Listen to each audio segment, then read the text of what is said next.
ለማንኛውም ተካሄደ። በውይይቱም ተሳተፍኩ። አንዳንድ ጥያቄዎቹም አዘጋጅቼ ነበር። ዲሲ ላይ ተከለከልኩ። ዳንኤል ክብረት ነበር የሚቆጣጠረው መድረኩን። እየመጡ በረድፍ እንትን ሲሉ እኛ የነበርንበት አጋጣሚ ዲፕሎማቶች እና የኮሚቴ አዘጋጁ ኮሚቴ አባላት የሆነው አንድ ቴብል ላይ ነበር። እዛ ላይ ስንደርስ የሆነች ልጅ ነበረች፣ ኑኑ የምትባል ዲሲ አካባቢ ነው የምትኖረው መሰለኝ። ኑኑ ዋቆ ካልተሳሳትኩ። ዳንኤል መታ ጆሮ ላይ ሹክ አለችው እና ጨርሰናል አለ። ከዛ ጠቅላይ ሚኒስቴሩ ንግግር ሲያደርጉ ሁላችሁም በማየቴ ደስተኛ ነኝ፣ አንዳንድ በሀሳብ የተለዩም እዚሁ እያየሁ ነው ምናምን ብሎ ወደ እኔ ዳይሬክሽን በኩል እንትን አለ። ከዛ የዲሲ አልፎ ኤልኤ ነበረ። ኤልኤ ሲካሄድም እንዲሁ በተመሳሳይ እዛም እድሉ አልነበረም።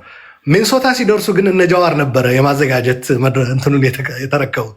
እነሱ ደግሞ በብሔር ተዋጽኦ ሆኖ ለእያንዳንዱ ብሔር በቃ በኮታ ይሰጠዋል ተባለ እና የግድ ሊደርሰን ነው ማለት ነው። ከዛ የእኔ ጥያቄዎች አልፈው ጠበቁት ጠቅላይ ሚኒስቴሩ። እዛ ላይ ታስታውሳለህ፣ የሆነች ልጅ ስትጠይቅ ይሄ የአንቺ ጥያቄ አይደለም የፖለቲካ ነጋዴዎች የሰጡሽ ነው አላት። እኔ ላይቭ እያየሁት ነበረ ኦኤምኤን ላይ። ልጅቷ ራሱ አሉላ ስም መጥራት ነው የቀራቸው ጠቅላይ ሚኒስቴሩ ብላ ነው። እና ጥያቄውም አይቼዋለሁ ፌስቡክ ላይ ተለጥፎ ብሎ እንትን አለ። ኢንፋክት ልክ ነው። ዲሲ እና ኤልኤ ስንቸገር ፌስቡክ ላይ ለጠቅላይ ሚኒስቴሩ ያዘጋጇቸው ጥያቄዎች ብዬ የራሴ ፔጅ ላይ ለጥፌው ነበር እና አይቼዋለሁ አላት። በጣም ተበሳጭቶ ነው እና ምናልባትም ይሄ የፍቅር የአንድነቱ የመጠቃቀፉ የሚለው እየቀረ በሌላ ስሜትና ትንሽ ኃይለ ቃል እየታከለበት እየተተካ መጣ። ይሄ ምንድነው የሚባለው? ትሩ ከለር ይላሉ ፈረንጆች። ትክክለኛው መልክ እየወጣ መጣ እና ዋና አንድ 10 ምናምን ጥያቄ ወይም ወደ 20 ገደማ ነበር የተዘጋጀው። ግን ሁሉ መጠየቅ ስለማይቻል ልጅቷን የሰጠዋት 3 ነበር መርጬ የሰጠዋት። አንዱ ከኤርትራ ጋር የተጀመረው ግንኙነት የትግራይን ሕዝብ ያማከለ ቢሆን፣ ምክንያቱ አብዛኛው ድንበር ኢትዮጵያ የምትጋራው ከኤርትራ ጋር በትግራይ በኩል ነው። ይህንን አካባቢና ይህንን ማህበረሰብ ያላሳተፈ ከሆነ ዘለቄታ የለውም ሰላሙ የሚል ፋክት። በኋላ ሌሎችም የደገሙት ነው ነገሮች እየተበላሹ ሲሄዱ። አንዱ እሱ ነበር። ሁለተኛ ኢህአዲግ በእርሶ አመራር እየጠነከረ ነው እየተዳከመ ነው ያለው የሚል ነበር እና ሶስተኛው ደግሞ የፈነዳው ፈንጅ ነበረ የሰኔ 16 አስታውሳለህ። እዛ ላይ ጠቅላይ ሚኒስቴሩ ትንሽ በስሜት የቀንጅብ ምናምን እንደዚህ የሚል ንግግር በማድረጋቸው ምክንያት የትግራይ ተወላጆች ታርጌት ተደርገዋል እና ይሄስ እንዴት ያዩታል የሚል ነበርና በጣም ጠቅላይ ሚኒስቴሩ ተበሳጭቶ ልጅቷ አንቺ ወጣት ነሽ፣ ውብ ነሽ፣ እንደዚህ አይነት ነገር እንደዚህ የፖለቲካ ነጋዴዎች ያዘጋጁት ጥያቄ ተቀብለሽ መምጣት የለብሽም። ጥያቄው አይቼዋለሁ ፌስቡክ ላይ ተለጥፎ የአንቺ እንዳልሆነ አውቃለሁ ነው ባጭሩ። እና ሲመልሱም ከኤርትራ ጋር ስንዋጋ ማንን አማክረን ነበር እንደ ይሄድ ነው ጠቅላይ ሚኒስቴሩ ያን የነበረው መለስም ማለት ነው። ወሰነ፣ ሄደ፣ ተዋጋን። ኢህአዲግ አሁን ጠንክሯል ምናምን። ኢህአዲግ አሁን ኦሮሞ ሲመራው ነው ደከመ የምትሉት የሚል መልስ ነበረ። ያም በጣም ፖላራይዚንግ ነው። ልጅቷ ጥያቄዋ እንደዛ አልነበረም። ሶስተኛው ፈንጅ በሚመለከት የፈነዳው የሰኔ 16 ነው። ኦነግ ተብለው ኦልሬዲ በዜና ሰምተናል። ኦነግ ናቸው ያንን ያደረጉት ተብሎ ተነግሮናል እና ከደሙ ንጹህ ነኝ ለማለት ፈልገሽ ነው ወይ ነው ያላት ልጅቷን በቀጥታ። ልጅቷ ራሱ እንትኑ የወንጀሉ ተሳታፊ በሚያደርግ የትግራይ ሰው እንደሆነች አውቋል። እንደዛ ከሆነ ከደሙ ንጹህ አይደላችሁም። የግድ ያፈነዳው አይደለም እኮ ሀሳብ የሰጠ ፋይናንስ ያደረገ ከኋላ ሆኖ የመራ ጭምር ነው የፈጸመውና በዚህ ሁሉም ተጠያቂ ይሆናል። ከደሙ ንጹህ ነኝ ለማለት ከሆነ አይደላችሁም የሚል ነበርና ልጅቷ ሚኒሶታ አሜሪካን ሀገር ነው የምትኖረው። ባንዴ የጉዳዩ ተጠያቂ ጨምሬ በጅምላ የመፈረጅ ነገር። ከዛ ሌላም ነበረ ደርግ የጣለው አይ ቲንክ ኢህአዴግ አይደለም ምናምን የሚል ነበር። እሱ ዲሲ ላይ ይመስለኛል እና ትንሽ ውዝግብ ነበረ እዛ ላይ። ለማንኛውም እዛ ላይ ምልክቶች ታዩ። አስቀድሞ ደግሞ ረስነም ገና የመጀመሪያዎቹ እንዴት አያቸው ስላልከኝ ነው። መጀመሪያዎቹ ላይ እንደዛ። ከዛ አገሪቱ ላይም ባለፈውም ገልጨው ነበረ በሰጠኝ መድረክ በውጭ ኃይሎች የመተካት ነገሮችን ለምሳሌ የፍንዳታው በኤፍቢአይ ይመርመር ተባለ። ከዛ ቀጥሎ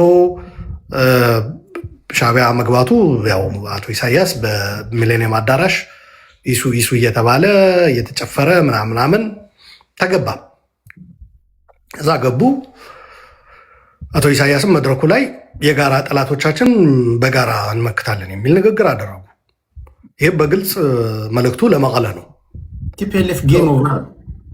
እሱ መጀመሪያ ላይ ነው። መጀመሪያ ጥሪው የቀረበው አልጀርስ ተቀብለናል፣ ግንኙነት ይጀመር የሚል የአብይ መልእክት እንትናም አንዳርጋቸው ተልከው ሄደው አስመራ አድርሰው በይፋ በሚዲያ ከተደረገው በተጨማሪ አንዳርጋቸው እንደተፈታ በጠቅላይ ሚኒስትሩ ቤተመንግስት ጠርቶት እኔ ነኝ ያስፈታው ያለው። በነገራችን ላይ እሱ ስህተት ነው አይደለም።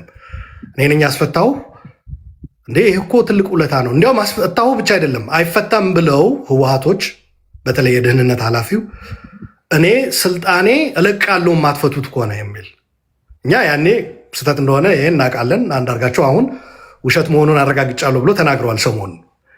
እኛ ግን ያኔ እናውቅ ነበረ። እንደዛ አይደለም። እስረኞች ይፈቱ ተብለው ሁሉም ተፈተዋል።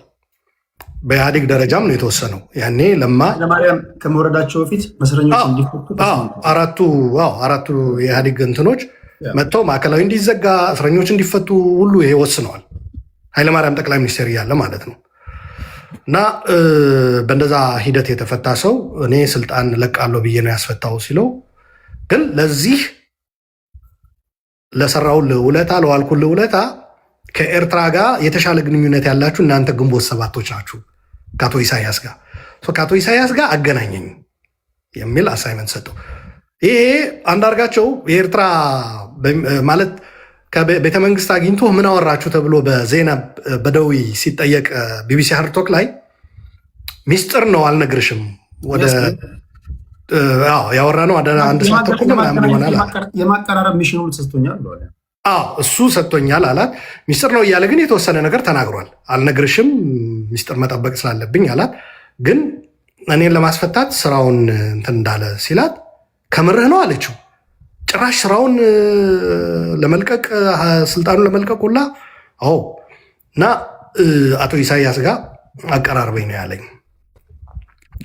ከዛ እኔ ይህንኑ ተቀብዬ ወደ ኤርትራ ሄጃለሁ ብሎ ተናግሯል። በኋላ ላይም በሌሎች መድረኮች እኛ ግንቦት ሰባቶች ነን ያስታረቅናቸው የሚል ነገር ነበር እና ይሄ ራሱ ስንሰማ ቢቢሲ ሃርቶክ ላይ ቀርቦ ሲናገር እኔ ይሄ ነገር እንዴት ነው አልኩኝ። ግንቦት ሰባት አስታራቂ የሆነበት ኢህአዲግ እኮ አለ ገና ያኔ አልፈረሰም። አራቱ ድርጅቶች አሉ። በመንግስትና በኢህአዲግ በገዢው ፓርቲ ታምኖበት የሚደረጉ ግንኙነቶች ቀርተው ግንቦት ሰባቶች ፋሲሊቴት የሚያደርጉት ግንኙነት ሮድማፑን ጽፈን ስትናል እኮ በኋላ ላይ ሮድማፕ የሚባል ነገርም መጥቷል።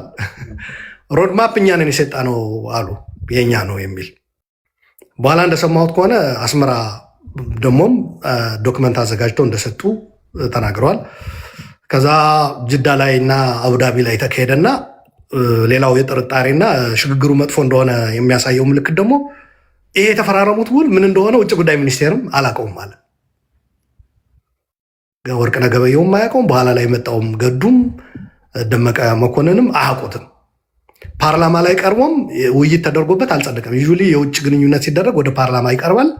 ተወያይተህ በዚህ በሴኪሪቲ በኢኮኖሚ በተለያዩ በቀጠናዊ ጉዳዮች እንዲህ ተስማምተናል ብለህ በዝርዝር ግልጽነት ያስፈልጋል። ያው ጠቅላይ ሚኒስትሩ መጀመሪያ እንደወጣ ታስታውስ እንደሆነ አይደለም የመንግስት የኢህአዴግ ስብሰባ ራሱ በላይቭ ነው የምናሳያችሁ። አቡክተን የተጋገረ ምናምን ሳይሆን የምናቀርቡ በቀጥታ ስርጭት ኢህአዴግ ብቻውን መክሮ ምናምን የሚያደርገው ነገር ካሁን በኋላ አይኖርም፣ ግልጽነት ይኖራል። ግን ሄደው አቡዳቢና ጅዳ ሄደው የፈረሙት በዩኤኢ እና በሳውዲ ያኔ ዩኤኢ እና ሳውዲ በነገራችን ላይ በኋላ እንመጣበታለን። የጥምረቱ አንድ ላይ ሆነው ነበር ከሻዕቢያ እና ከኢህአዴግ ከአብይ አህመድ ጋር ይሰሩ የነበሩት። ለማንኛውም ያ ደግሞ ጥርጣሬውን ከፍ እያደረገው ሄደ። ከዛ በኋላ የሰኔ 15 ሁኔታ ተፈጠረ። ሰኔ 15 አማራ ክልል ላይ አመራሮች ተገደሉ። በአዲስ አበባ ደግሞ ጀነራል ሰዓረ እና ጀነራል ገዛኢ አበራ ተገደሉ።